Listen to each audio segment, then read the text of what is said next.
I'm going to show you the step-by-step Google Ads campaign setup that will generate you more water heater jobs for your business or for your clients. So what you're going to need before we get started is a Google Ads account, a business phone number, or some type of tracking number. So that way you know which calls are coming from your Google Ads campaigns and which calls are coming from elsewhere. And then lastly, you're going to need some type of business website so that people have a place to go when they click on your ad. So this could be a high converting landing page or a service page on your website, something like that.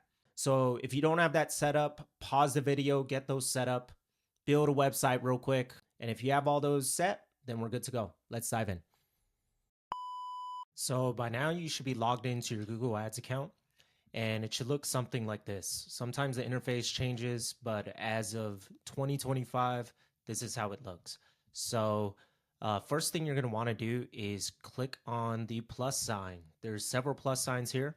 So you could click on create here and click on campaign, or you could click on new campaign here. I'm going to click on new campaign. And again, we are trying to get water heater service calls. So there's two options that I go with typically for a campaign objective. You could go with leads or create a campaign without a goals guidance. I'd like to go with leads, and then we'll be doing a search campaign. So this is going to work best for local businesses like plumbing companies, especially when starting off.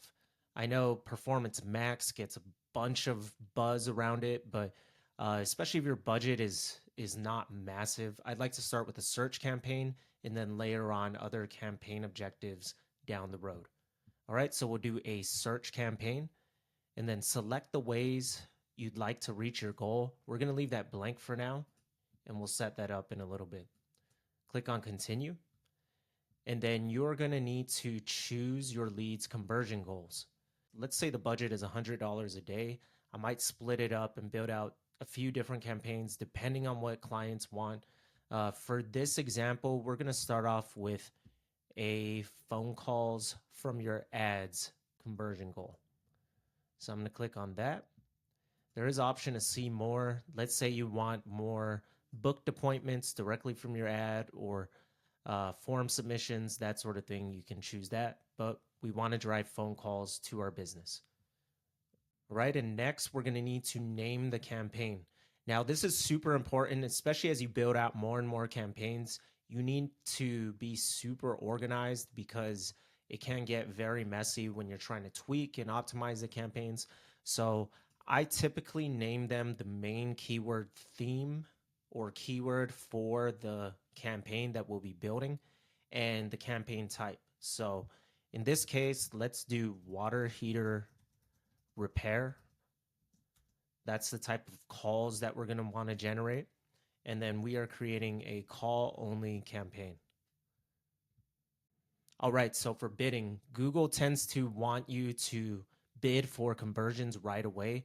This works fine if you have a very large budget out the gate and you're spending thousands a day. But to start off, I found the most effective bidding strategy is either through clicks or something called a manual cost per click, which Google doesn't even give you the options. You have to do a workaround for that. But for most people, you're going to be fine with clicks.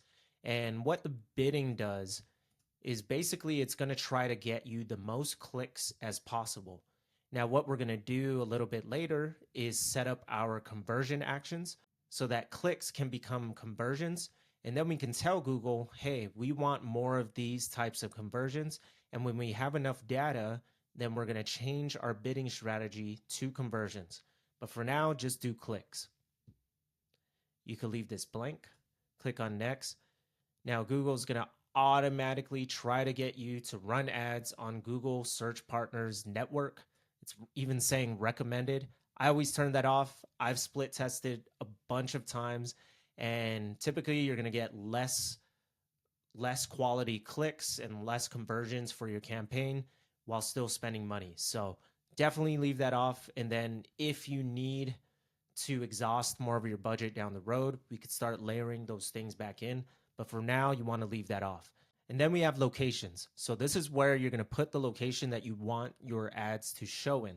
So what I'd like to do is click on enter another location and click on advanced search.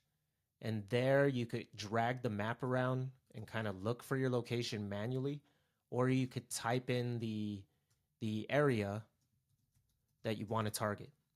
So in this case, I'll put in Detroit. I'll click on include, and you can see it's going to run your ads in everything that's highlighted in blue.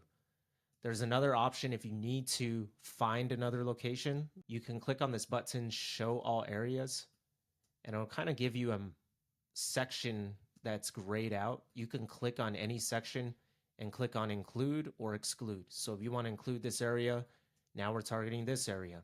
If you want to include this Warren Woods area, we're including that. And then you'll even notice that it has an estimated reach for this targeted location. So super, super cool. You could filter this by cities only. That way you could target certain cities. And this gets really helpful when you're optimizing your campaigns. You can see where your ad spend is working the most for you.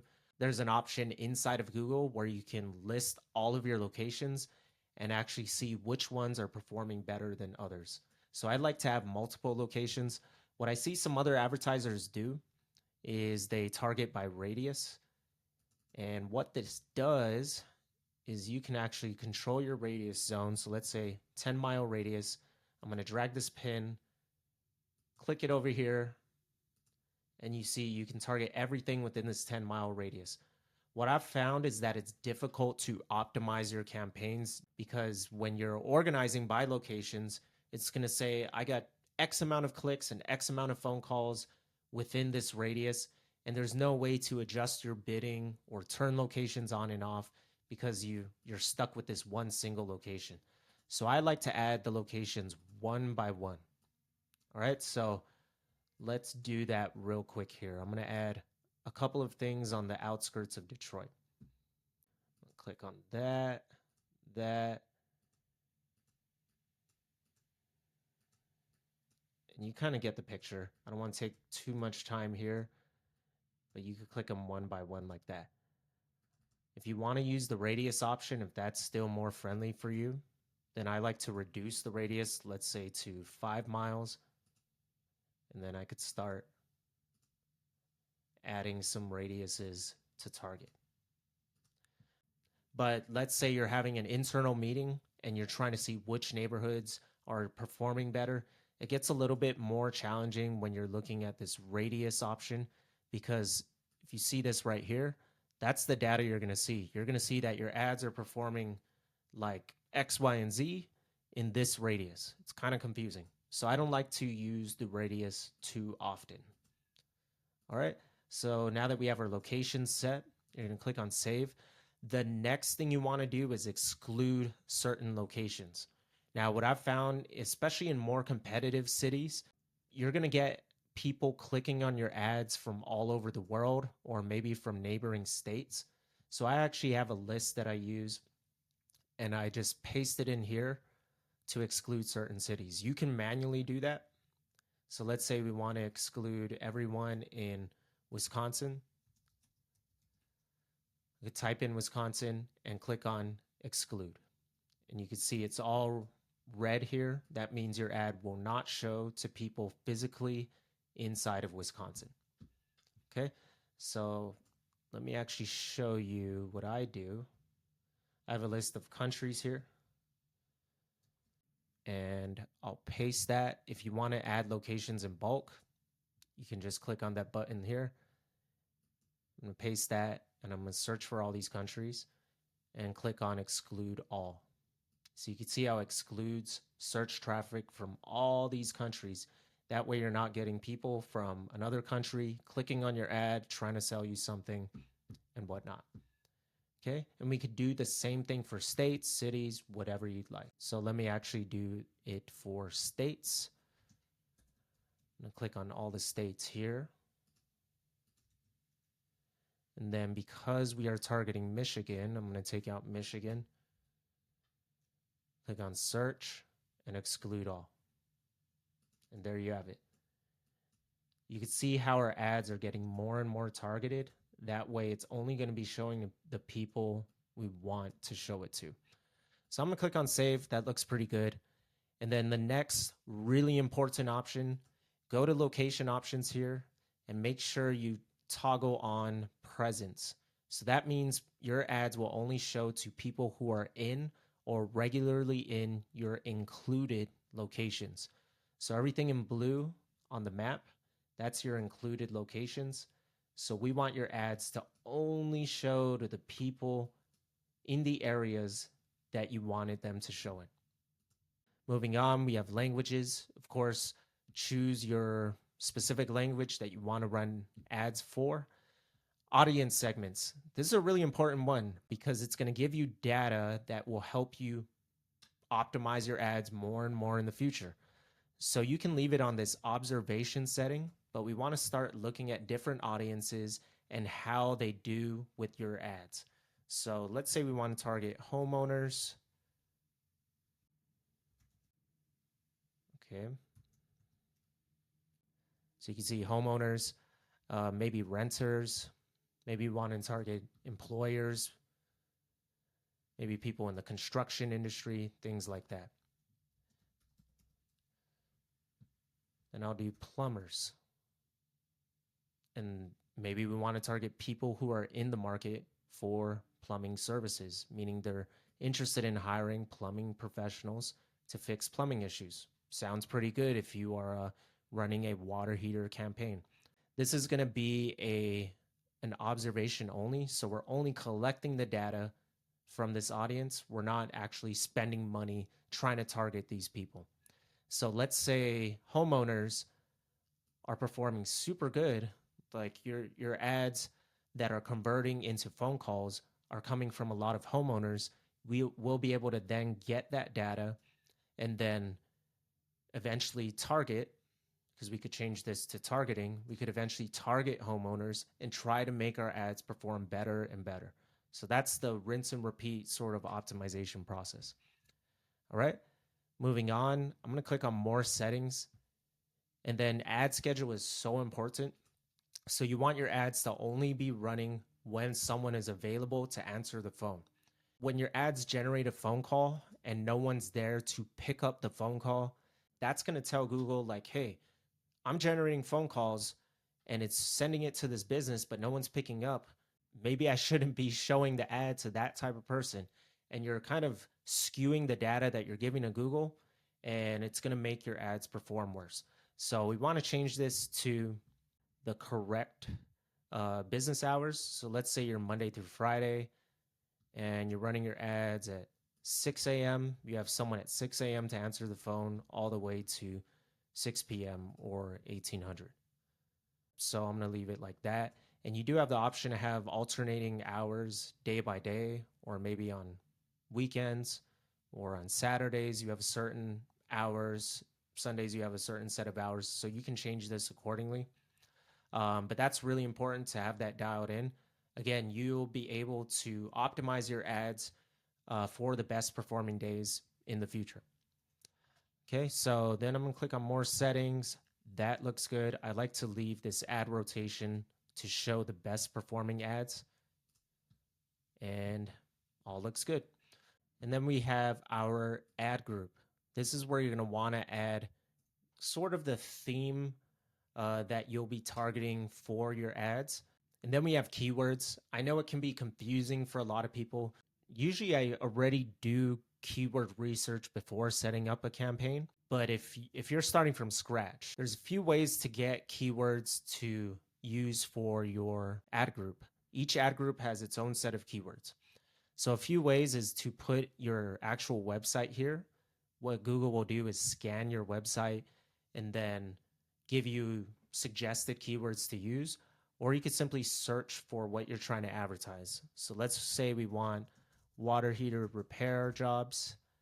I'll type that in, click on get keyword suggestions, and Google's going to give you a list of water heater repair related keywords. Now you're going to need to go through each of these and make sure they're relevant to your business.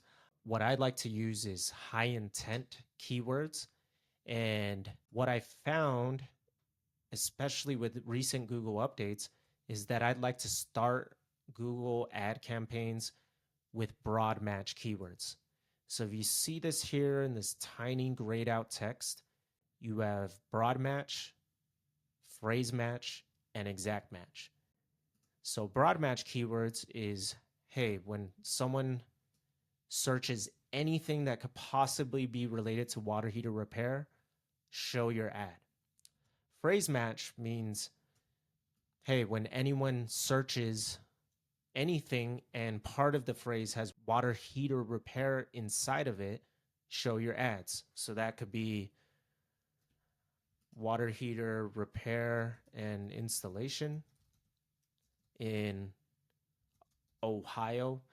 If someone searches that and they're inside of your search area, then Google might show your ad there. So that's phrase match. In order to do phrase match, you have to put these little quotations in like that. Right? So that's phrase match. And then we have what is called exact match keyword types. And what those are is you'll put these little brackets in here, beginning and after the keyword. And it's basically your ad will only show if someone searches the exact phrase, water heater repair, or something super, super similar, like it could be water heater repairs, and Google might show your ad for that. Now, a lot of people and a lot of advertisers have leaned towards using exact match or phrase match only, but with recent Google Ads updates, the broad match has started to work better and better. So I like to start campaigns actually with broad match keywords. So you can see a list I have here. See these keyword themes. So for water heater repair, I'm going to choose these keywords. Delete those and add one more in. So I like to start it with 3 broad match keywords. And the reason why I use broad match keywords now is because Google's AI is getting smarter and smarter. When you add in your website and you add in these keywords and you also tell Google what kind of conversions you want, it's going to know who to show your ads to. You no longer have to tell it, I need only people that are typing this exact keyword to show my ads to. So especially when you're starting off with a new campaign, you want to get as much data as possible while still giving guidelines for Google to follow.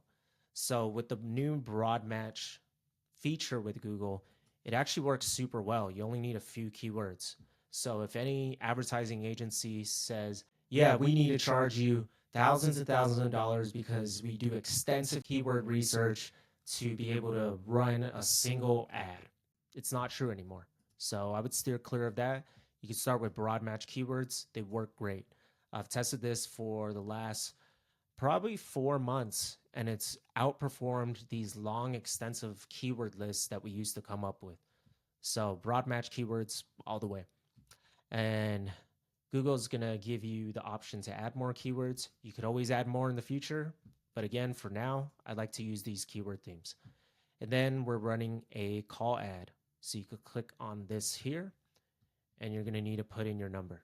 So ideally, you want to use a tracking number. So that way, when people call your ad, everything is tracked and you know which phone calls are coming from your ad versus which phone calls are coming from other traffic sources.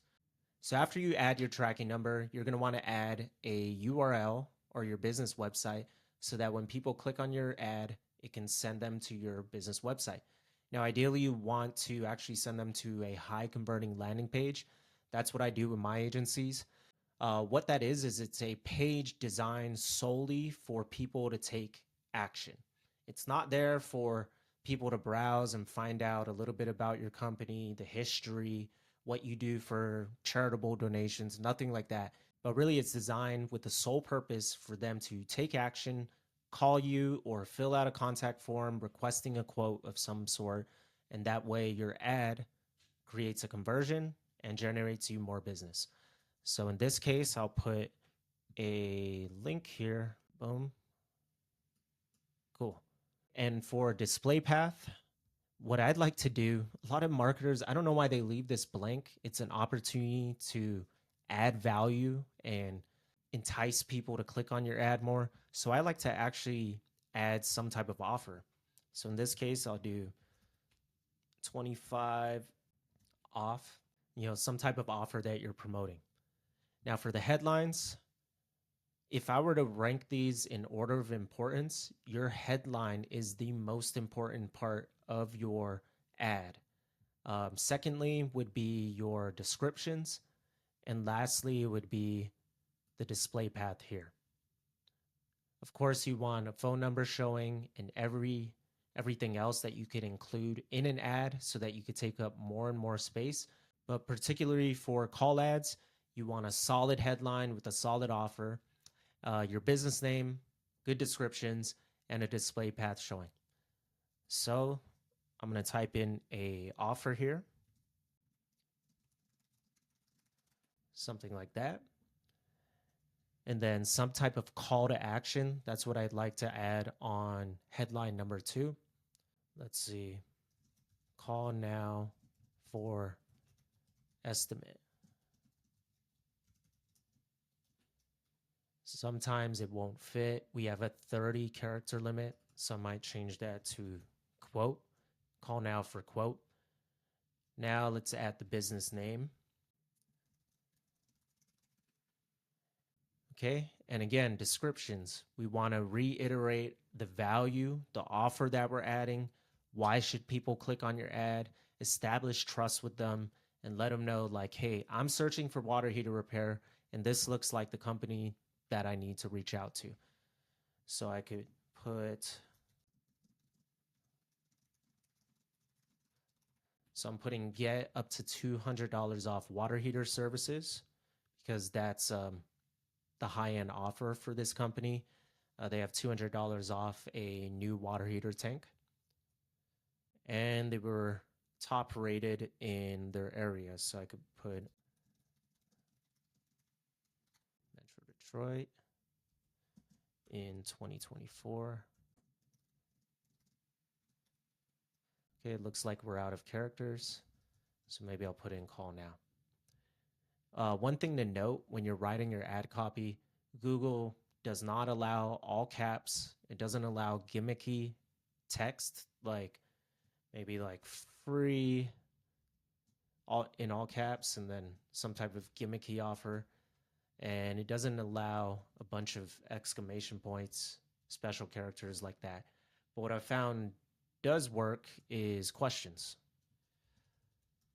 like that. So you can use questions in your ad. I don't see that often, and they actually perform pretty good. So I'd like to split test running a question as the main headline for certain areas. Okay, in description 2, this doesn't always show. So make sure your description line number 1 has everything you need, has an offer, has some type of trust generating statement. So in this case, voted best in 2024, and some type of call to action. So call now. Now for description number 2, in case that does show up, we want to reinforce description 1. So I could put professional water heater repair, installation, and replacement. Call now for a free estimate. Okay, estimate doesn't fit today, so we will use quote. And if you haven't noticed, I capitalize every word on the headlines and the descriptions. I've tested that a bunch of times, and capitalizing every single word outperforms just capitalizing the first word, and then everything is lowercase after that. All right, so conversion actions are super simple for call ads. You don't have to set up any conversion pixels or anything like that. You can leave it as is and then click on done. All right, click on next. Then we're going to choose our budget. So let's say I want to spend 50 a day. Google's going to suggest different budgets. I wouldn't pay too much attention to that. But it does kind of give you a range of what similar businesses in the area are spending. But other than that, I wouldn't spend too much time looking at that. So just put in your daily budget. It's going to tell you how many clicks it's estimating that you'll get, your estimated cost per click, and the weekly cost. Now, this is determined, you hover this. This is an estimated number of clicks you can expect on a typical week for your estimated spend. And this kind of varies depending on the keywords you have for the ads, the keyword types, the location you're targeting, the campaign type, things of that nature. So what I've seen is as the daily budget increases, you'll see this cost per click increase. So let's say we want to spend 500 a day. You can see it went up like that. All right, so I'm going to click on next.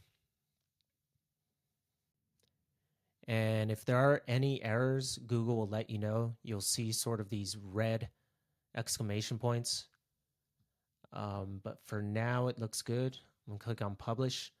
And when you first publish the campaign, don't worry, you're not going to be spending money right away. There is a review process. Google says 1 to 2 days. Often for a normal ad campaign, it should be good to go within a day. And then your ad will start going into some type of learning phase. It's called a bid strategy learning phase. That's for this campaign objective, campaign bidding structure that we chose. So we chose clicks. So it does go into a learning phase, and then you'll start to see some clicks and impressions coming through, and eventually phone calls. Okay, and before I hop off, few bonus points here. Go to assets, and you're going to want to fill out as much of this as you can. So add your business name, business logo. You want to add site links, which are going to add space that your ad takes up. And you want to add site links, so it could be water heater replacement, water heater installation, things like that. Call outs, promotions you have, all that good stuff. All right, and there you have it. That's how you set up a Google ad campaign that targets water heater services. And in a matter of days, you could start getting phone calls of people calling your business, asking for a quote for a new water heater or to repair a water heater. And easy as that. So I'll do another video on how to optimize these campaigns, because once they start collecting data over the next weeks and months, you're going to need to make some tweaks so that they can perform better and better. Hopefully you enjoyed this video. Congratulations, and talk to you soon. Take care. Bye.